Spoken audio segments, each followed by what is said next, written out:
Testing, testing. Is the mic most important for people on Zoom, I'm guessing? Sí se puede escuchar. The mic, Ah, bien. but it's direct feed into the... Okay, perfecto.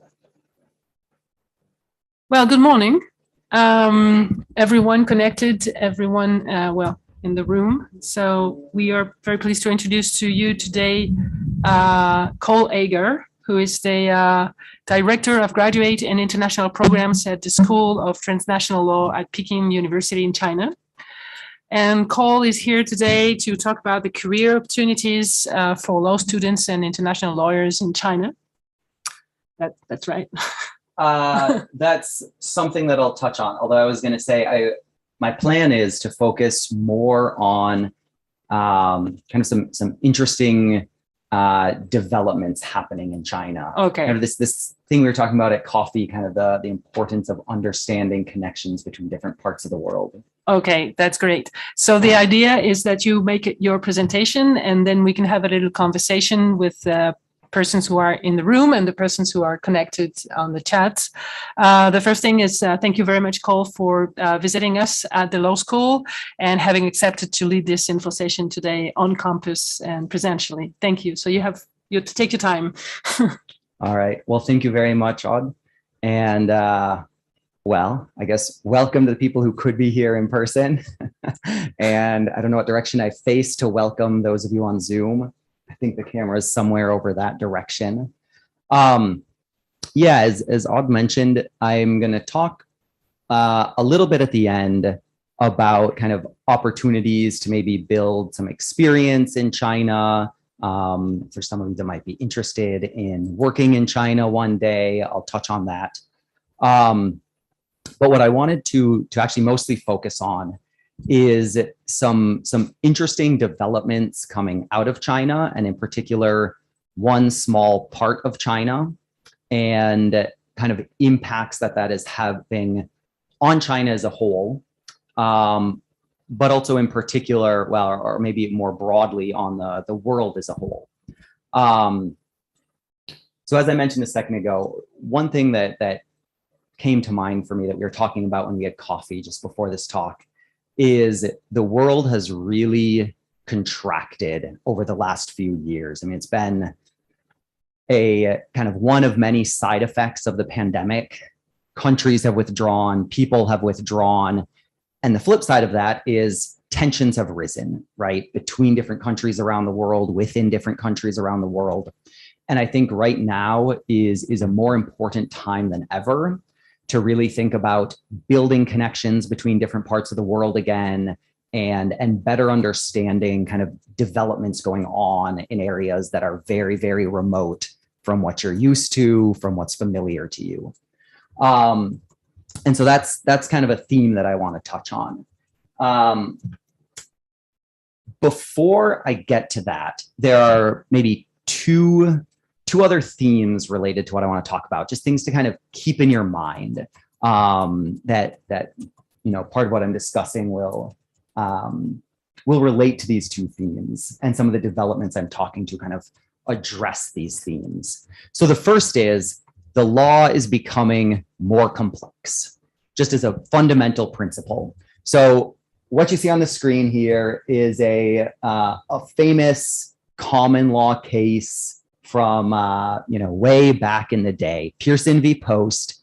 Anyone who's done probably a common law degree in the UK or the US knows this case, fundamental case. And the basic principle of it was a property dispute. It was a property dispute over who rightly owned a fox that had been shot on a hunt. By contrast, this is a property dispute from a few years ago. Same area of law, roughly speaking, right? Who owns what? A property dispute. This, in fact, is not even the entire property dispute. So this is showing the interconnected disputes related to Apple iPhone patents between 2010 and 2011. It is one slice of that dispute. It spans jurisdictions around the world, China, Japan, Korea, US, you name it. As you can see, dozens of different companies, and more, right? Kind of the big cases today are looking like this. And that's just kind of a reality that we have to contend with more and more as lawyers practicing today. You are very rarely going to get someone who wants to pay you to tell them who owns a fox. The second thing that's been an interesting development, this graphic is not showing up very well. That's all right. I'll talk through it briefly. So the second development, just kind of a trend that we're seeing, over the last 2,000 years, is this economic shift back towards Asia. So if you are able to see this graphic reasonably well, what you'll see is if you go back about 2,000 years, the balance of economic power in the world, right? So if you total up the economics of every region of the world and then figure out where that would balance on the globe, the balance about 2,000 years ago was towards Asia, right? I mean, China, India were the two biggest economies in the world.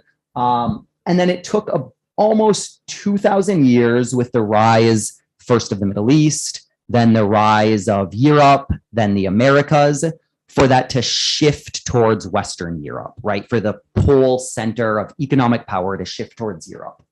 Now what we have seen is in just about the last 20 years, that has almost completely pulled back to Asia. Starting initially, the shift sort of happened with the rise of Japan as a major economy, and then has been accelerated to a crazy degree by the re-rise of China in the last 20 years. So we have 2,000 years it took to shift the center towards Europe. And in about 20 years, it has shifted more than halfway back towards Asia, almost completely attributable to the huge rise of China. So law getting more complex and more kind of the world order shifting away from being purely, kind of Western centric. And within those developments, this is not moving. Oh, maybe I can try to move it from here. Oh, yeah. I don't know what this. Yeah, I don't know. It seems to be your PPT. Huh. It's not actually in the presentation. I don't know. No, that's all right.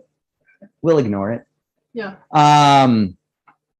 So an area that we can see as a kind of microcosm of what's going on in some of these global trends is China's Greater Bay Area. And the kind of to show here the area we're talking about, this is a region in southern China. It's an area that is sort of most famous for Hong Kong. Although we're going to be focusing mostly on a second city that has really become a hub of the development in this part of China. So the Greater Bay Area, as you can see from that picture and from this one, is this area. It's at the end of the Pearl River Delta. And it is estimated, oh, that's interesting. Somehow the layout of the text has also gotten moved around. That's all right. We're trying to solve it. We're trying to see if we can do something. No, but that's all right. So this area, right, the Greater Bay Area, has become significant on kind of the face of our planet because it is currently the largest kind of urban area on Earth. Even though it is multiple cities that are connected and function largely as one mega metropolis. It's estimated that in the next few years, this area will hit 100 million people, kind of the first urban area in history to hit 100 million people. And although Hong Kong has historically been the most famous city of that area, the rise of this area can really be seen if you focus on a particular city at the center of it. So the city is Shenzhen. And this is Shenzhen in 1979. Largely agricultural, fishing, you know, kind of a city by much of the kind of global standards, a village by Chinese standards. This is Shenzhen today. And if you compare, the only thing that has really stayed the same is that mountain line in the background. Today, Shenzhen is one of the most technologically advanced cities in the world. It's one of the most economically rapidly growing cities in the world. And as a result, has really become this sort of experimental model for China. So does anyone know what happened in 1980? I don't know if people on Zoom are able to type in an answer, but I can adjust. Sorry, what's your name? Edison. Edison. Edison? Any idea what happened in China in 1980? This is a hard one. Special economic zone. Yeah. And in particular, China's first special economic zone. So pre-1980, China did not really have any sort of modern commercial law or contract law as we think of it today.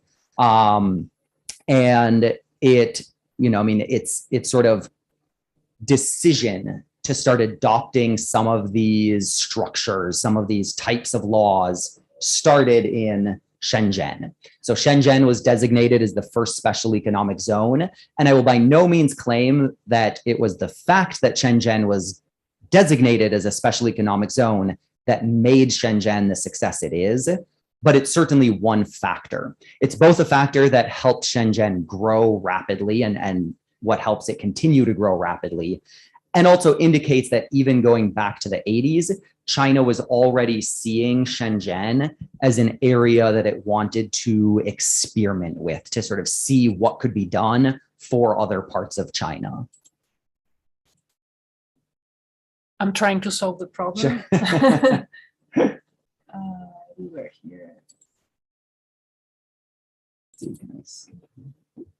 So what we've seen today is the push since that initial development has very rapidly progressed Shenzhen through, as we talked about, being kind of an agricultural area to being kind of a manufacturing hub for China to now being, you know, kind of the indisputed tech hub of China.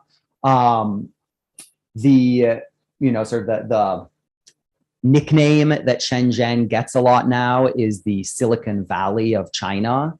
If you actually look at the numbers, arguably kind of Palo Alto, San Francisco area should now be called the Silicon Valley of the US, since Shenzhen and the Greater Bay Area actually put out more IP now than actually the original Silicon Valley did or does.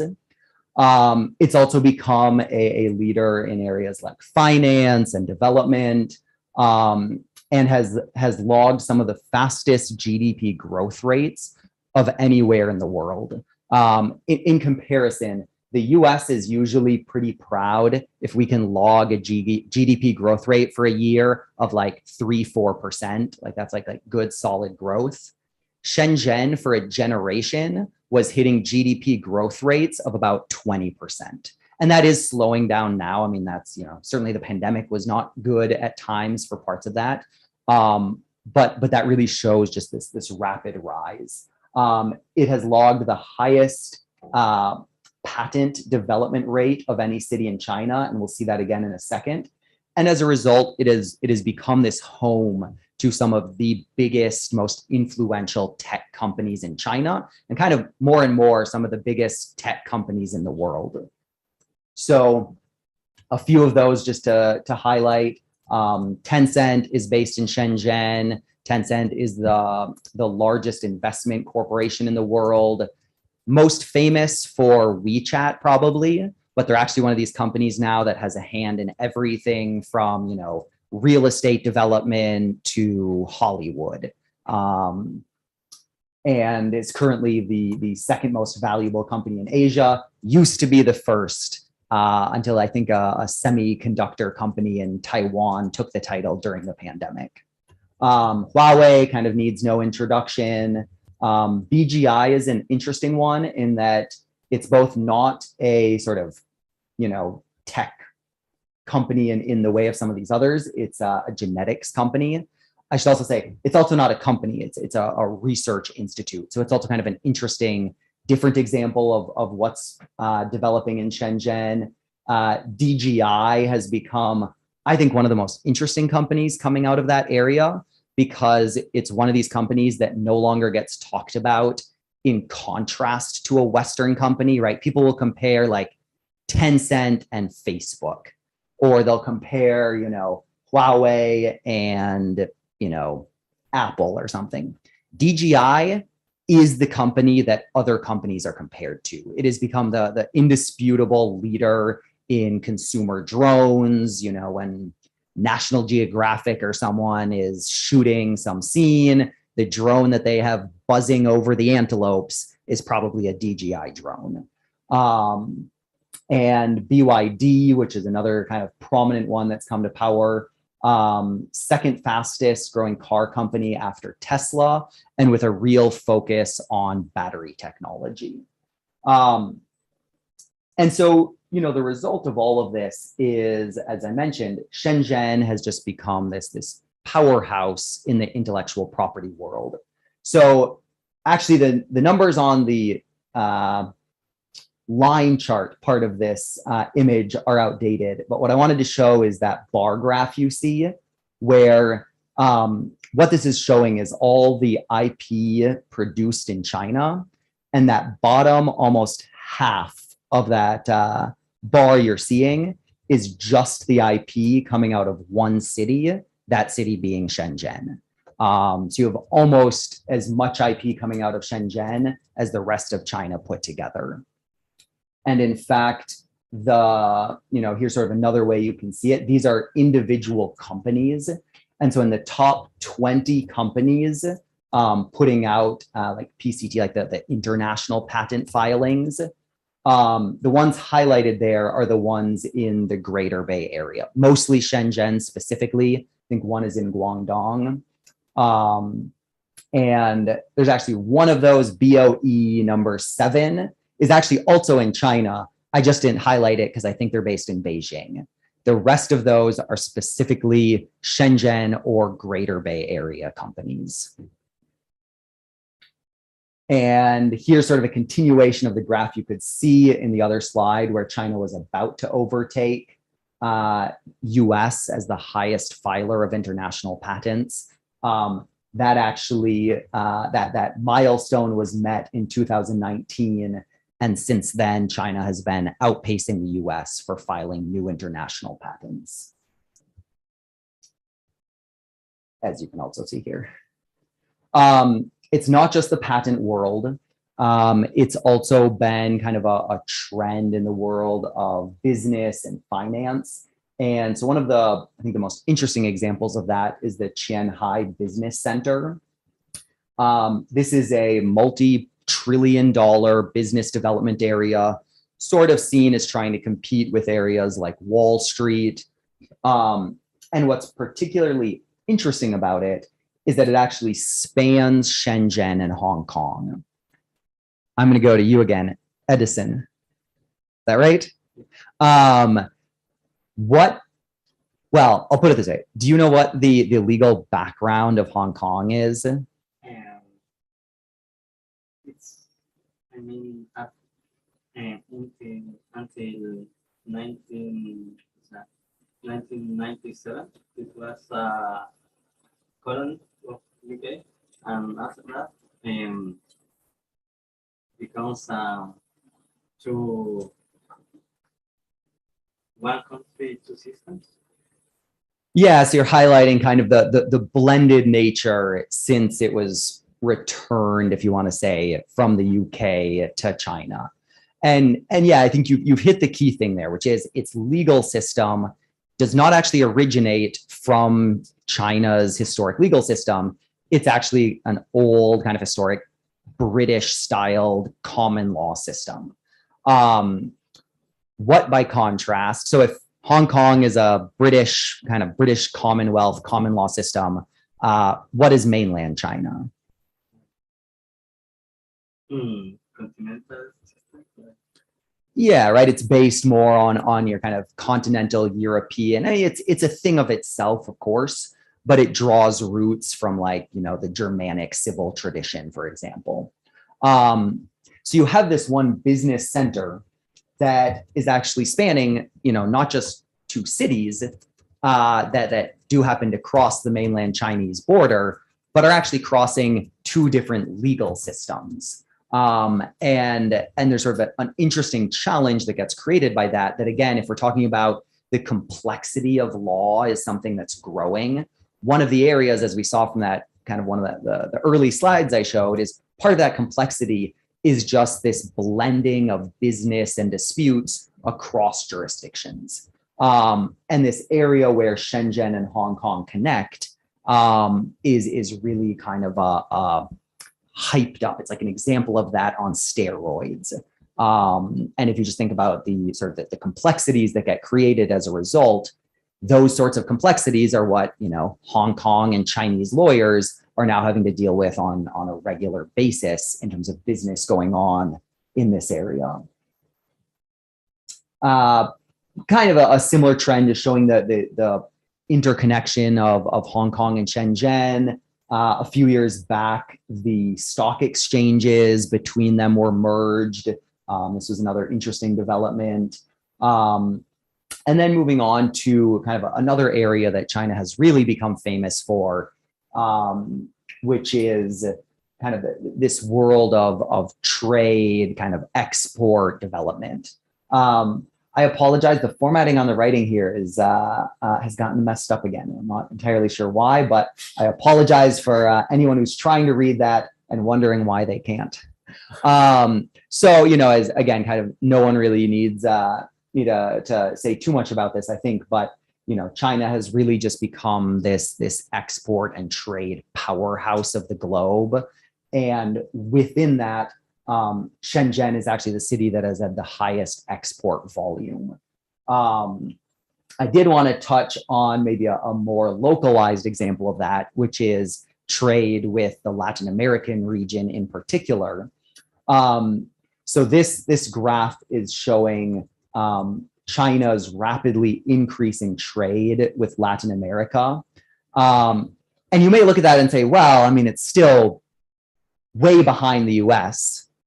Well, the thing about that is Mexico actually accounts for about 70% of the current volume you're seeing on the US part of that graph. Maybe no surprise, there's a lot of trade between the US and Mexico. If you take Mexico out of that equation, I believe China has actually now surpassed the US in terms of overall trade volumes with Latin America.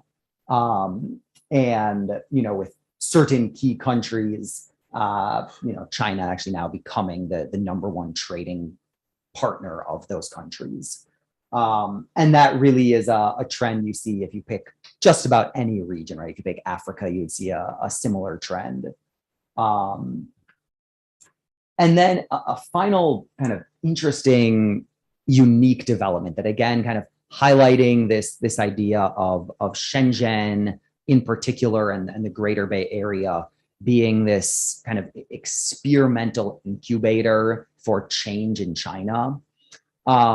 So right before the pandemic, China announced this Shenzhen Model City Initiative.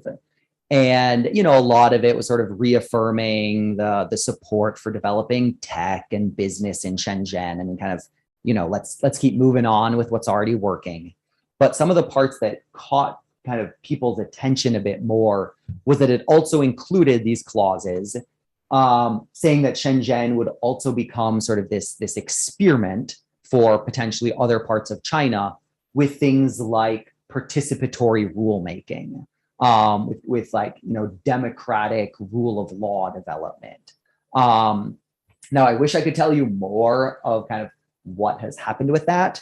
Unfortunately, right around the time that this was announced, then the pandemic hit and it sort of eclipsed everything else in the last few years, especially when you talk about China. So maybe in a couple of years, if I come back and talk again, I'll see if I can, report more on what's been happening with this Shenzhen Model City initiative. But it's a real challenge. I mean, just figuring out kind of what form are some of these changes going to take. The fact that Shenzhen has sort of leadership has been told, like, you are going to have more power to kind of craft your system, and who are going to be the people who are involved in that process, right? What are going to be the influences involved in that process? And so that's kind of where things are at now. I mean, you have these kind of crazy amounts of development that have been happening. I mean, just the growth generally of China, but especially this area, and the complexity of that change and kind of the challenges created. And in a lot of ways, it's still relatively unclear how some of those legal challenges are going to be handled. I mean, sort of law in China is very much an evolving thing. I mean, there's just a recent investment law passed. There's been new changes to the contract law and civil code. I mean, modern law in China is relatively recent compared to a lot of the world. So a lot of these things are unknown. But once again, Shenzhen has been an area where some of the experimentation with how will we legally deal with some of these changes and developments, how is that going to happen? So one example of that, of course, we talked about all the IP, so like patents, copyrights being developed out of China, and Shenzhen in particular. So one of the things that Shenzhen and now a couple other cities have pioneered is actually having specialized IP courts, intellectual property courts. So recognizing that these types of cases are growing in China and are of growing importance to China, China has actually created courts specialized in handling intellectual property cases. That's all they handle. And so you can get judges that this is really their area of expertise. And certainly in my generation, we kind of all saw China as, kind of the land of copycats, right? Where knockoffs were made of different products from the rest of the world.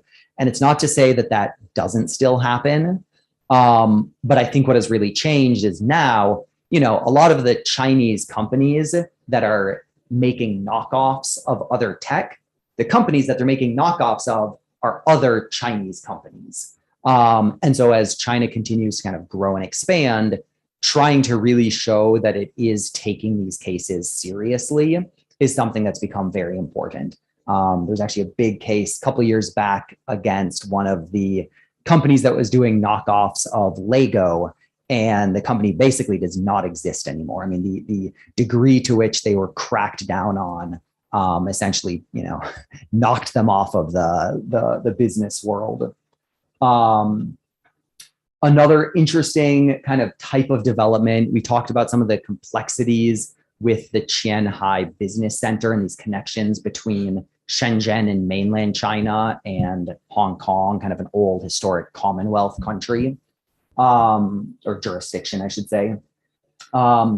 So one of the things that has been experimented with is having specialized courts that blend these systems. So having a Shenzhen court that actually sits a jury, right? Which is not, right? Juries are not a function generally of a civil law trial, but as one experimental way of handling some of these cases between Hong Kong and Shenzhen, this is something they've experimented with.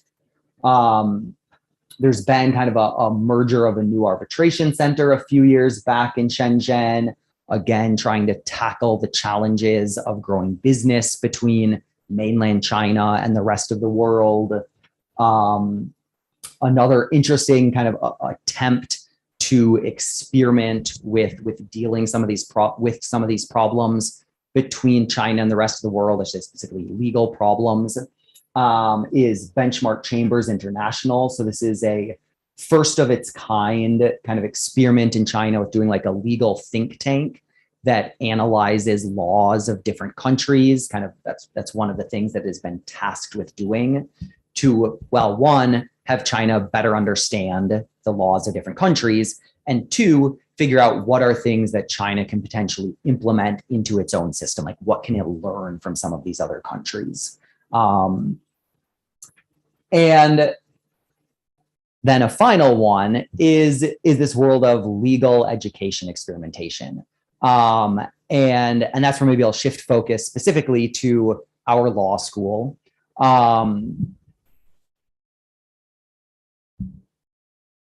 So, you know, we've seen the kind of the examples of the complications, the growth, and the fact that a lot of that has been based around Shenzhen.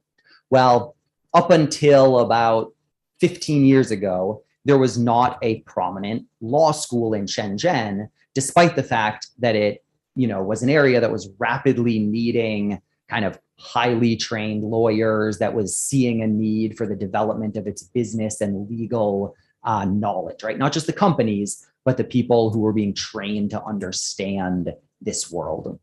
And so you had this interesting kind of project that was a collaboration between Peking University, the old historic Harvard of China, and kind of the powers of Shenzhen. And that law school was STL. So it's a law school within Peking University, but instead of being based in Beijing, it is based in Shenzhen.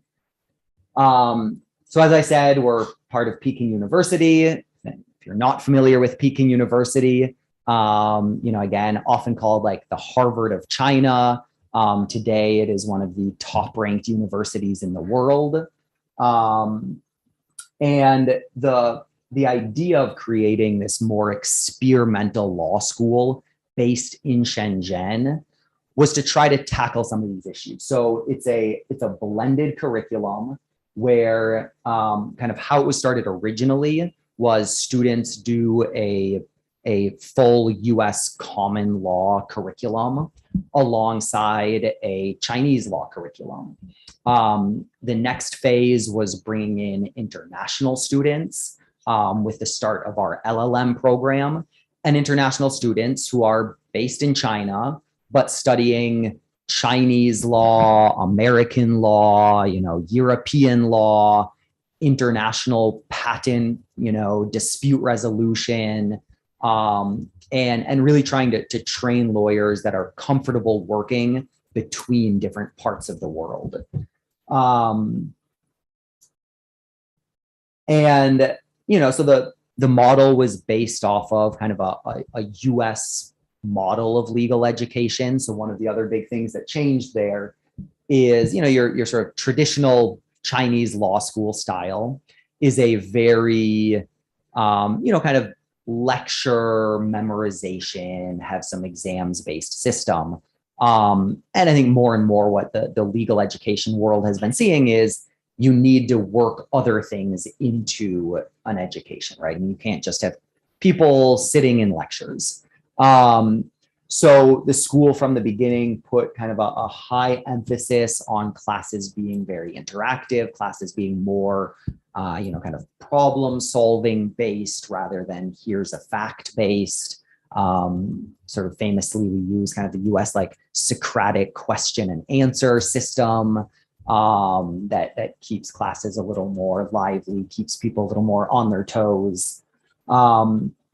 And then also kind of a high premium or high priority put on classes being kind of as practical and applied as possible. So of course you can also take doctrinal classes, but that is mixed in with a high amount of classes like, you know, capital market transactions in Hong Kong or foreign direct investment in China. A high number of more skills-based courses. So things like contract drafting and transnational negotiations. And classes really designed so that when someone steps out of the program, they are ideally more prepared to be a high-level practicing attorney. Of course, you can also couple that with all kinds of other extracurriculars, activities, et cetera, which, you know, I mean, I talked about the importance at the beginning of this of actually just understanding people in another part of the country.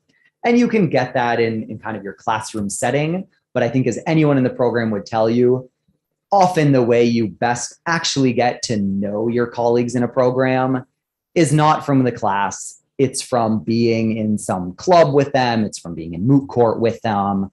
And so we really, encourage both our international students and our, Chinese students to participate together in different, kind of fun outside of the classroom activities. And the result of this is we've seen really this kind of impressive and exciting influx of both faculty and students from all over the world. Our school is split in terms of faculty, about 1/3 Chinese, 1/3 American, and about 1/3 kind of other international, like European, Australian, et cetera. And students really coming in now from just about every part of the globe.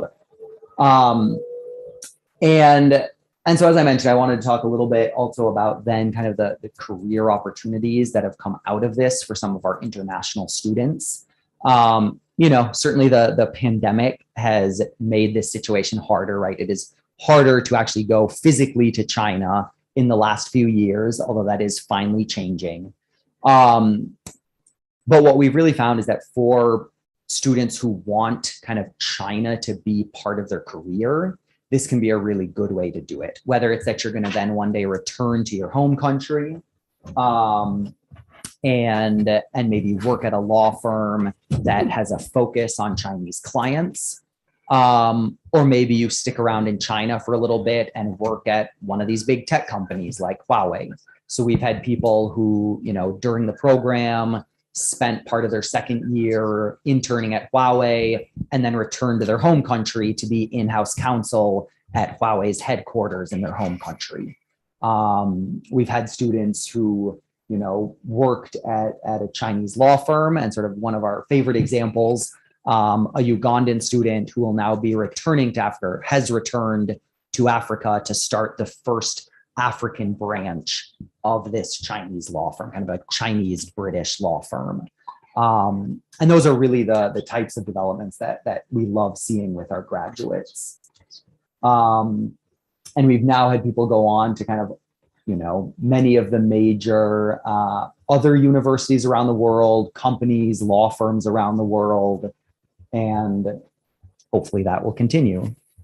I don't know if we want to try to, I don't know if anyone on Zoom has any questions. I don't know, since we've overcome some of the technical difficulties, maybe we can face now the open mics. So I don't know Sure. if someone who is connected wants to try to make a question so that we can check if it works. I don't know if we want to probably shut out of the share screen. Yeah.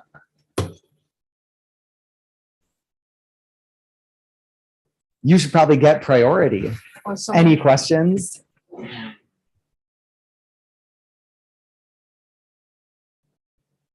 I don't know. Speaking Yeah. about job opportunity and the Belt and Road Initiative. How can to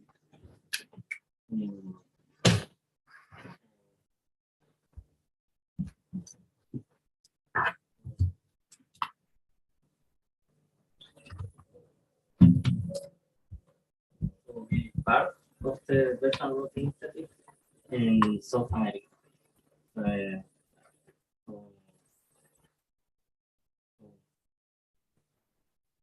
Like this country, of course, are further away from China, and to keep the economic relation and profound that I don't know how to, or in which areas you can work. So Yeah, I mean, I think it's a complicated question. We could have a whole side thing of like, what exactly these days does the Belt and Road Initiative mean? I mean, there's so many projects that now get branded as Belt and Road Initiative projects, and more in Latin America, which is not, if you look at your conventional map of the Belt and Road kind of historic routes, Latin America is not on the old map of that. But it is certainly getting connected into that like broader project. I mean, I think a big part of it, one is trying to actually understand the Chinese side of that. And if you're a young attorney wanting to work in a Belt and Road area, probably one of the best ways to do that is being a lawyer in your country, right? Being a lawyer in Santiago, but who actually has some experience of China. On my last trip here, I met with people at Denton's offices here, Kere, a couple of the other law firms, and more of their business is connected to China. I mean, Kere, now they put out a publication from the law firm in Chinese, right? Kind of a like Chile legal developments. I don't know if you want to call it like a newsletter sort of thing, in Chinese. I mean, how many places were doing something like that 10 years ago even? And so I think there's kind of a growing, I mean, unquestionably there is growing business with China. As the business grows, the amount of involvement for lawyers grows as like a lagging ripple of that. But until now, I think the number of lawyers, the farther you get from China, the number of lawyers who have any real connections to China drops off drastically, right? If you're in Singapore, you have lots of people in the business and legal community of Singapore with ties to China. They may have grandparents from China. They may have an uncle in China. You go a tier out from that, and there are just less and less people in the legal community who actually have on the ground experience. Now, of course, the company, let's say the Chinese company wanting to do business in Chile, doesn't necessarily need a Chilean lawyer who is an expert in Chinese law. I mean, you're never, as an outsider, you're very rarely ever going to become an expert in another country's law, and especially a country like China. But having people with some of the language skills, with some of just the cultural understanding of being in China, is something that's, still pretty unique for a lot of law firms in an area like Santiago or Buenos Aires or, Sao Paulo. To have. So I think that's definitely part of it. I think seeking out the law firms, let's say you do end up, working at a law firm here in Santiago, seeking out the law firms that are putting a priority, right? Have an Asia desk or a China desk. Since those are obviously the ones that are going to have more work in that area. And yeah, I mean, otherwise I think I think I knew someone who was maybe now working like in-house counsel for a Chinese company in kind of their headquarters in Brazil. And I think you are seeing more of that, right? In places like Santiago, maybe Sao Paulo, Buenos Aires are starting to have headquarters, kind of their regional headquarters of a Chinese company in those places. That's kind of another way that if you're wanting to get involved in some of the Belt and Road movement that you can as a lawyer. So we have some questions from Andres Herrera. He asking, who would his Chinese needs to be if he decide to take a course in China? How good does your Chinese need to be to take a course? Yes. So I guess my first quick answer to that is to get admitted to a program like ours, or I guess I can speak specifically to our program, you do not need to speak any Chinese. You just need to have English language proficiency. But I think the next thing that question was maybe asking about is like, if you are someone that wanted to challenge yourself to actually take some of the courses that we have in Chinese, maybe how advanced would your Chinese need to be? And, so the first I'll say, one of the things that is cool about our program is even if you are a foreign student coming into the program, you can take our courses in Chinese as well. And you will have lots of opportunities to study Chinese if you have a little Chinese proficiency, but you want your Chinese to get better, you can take, all kinds of opportunities to actually improve your Chinese, your Mandarin language skills in the program. Now, how much would you need to improve those skills if you actually wanted to take civil law in Mandarin? Your Chinese would have to be pretty good. What we'll usually tell a student is, if anyone's familiar with the HSK score system, you could probably get a professor's permission to sit in and audit a course, meaning sit in on the course, try to understand the information, but not take the exam and not get credit. If you're maybe at a HSK 4 or 5 level, but to actually be able to pass an exam in Chinese, you really have to have an extremely high, probably HSK 6 would be a bare minimum. We have had some students who really pushed themselves, where one of their top priorities was to get to a level of being able to take some courses in Chinese. One was Canadian, had studied Chinese for maybe 5 years. And he did get permission from some professors to take their classes. What he did, though, was he made sure to take classes where instead of it being a timed exam at the end of the class, it was assignments or a paper where he could spend more time. And even then it took him, he would record every lecture, listen back to the recordings. He would have a friend in class help him take notes so that he could review the material afterwards. I mean, he was probably spending as much effort on his one class taught in Chinese as his other 3 classes in English put together. But if a student wants that challenge, we definitely support them to try to do it. Okay.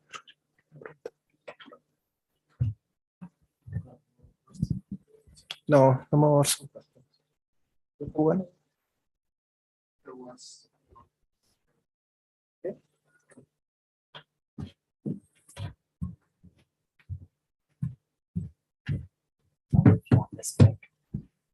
Yeah. So someone in the chat was asking that are Chinese legal practice very different from the US legal practices? So how do you feel as a foreigner from the US that you have to adapt yourself to a very different mentality? It's different between the Eastern and Western law, especially focused in the legal practices. That's a really interesting question. And I will start by saying that I can give my best answer to it, but I can't give a perfect answer because I myself have not worked in a law firm in China. I've worked in law firms in the US, in Egypt, and I've worked in China, but my background in China is not as a practicing attorney. But what I will say through kind of colleagues of mine, alumni, who I talk to about this, like many things in China, kind of the legal culture is something that is evolving. And I think especially if we're talking kind of the top firms, the international firms, either where it's a Chinese firm, but that more and more is doing business internationally, or if it's let's say a British or a US firm that now has offices in China, that legal culture is definitely merging. So I think a lot of practices that you might see at any US firm, right? Things like the way you would use case management software, the way that billing is going to work, the way that just like the team of lawyers in a department is going to be run. is going to become, is more and more similar to firms in the West. There's a downside of that as well, which is it's definitely also one of those cultures where if you are at a top firm, it is long hours. It's a very demanding working environment. And I think that can just be an adjustment for anyone. Maybe the final challenge for a lot of people, if you're really wanting to work at sort of a standard, kind of Chinese law firm, you're definitely going to want to improve your Chinese as much as possible because, language is still a barrier. I mean, even though, of course, there is more international exposure and work in the legal world, you're not going to get away from the fact that it is China and people speak Chinese. Okay, we think we are done. Thank you very much, Cole, for your talk. We are very happy to see you here. Muchas gracias a todos los que están en el chat. Nos vemos en otra oportunidad. Goodbye. Thank you all.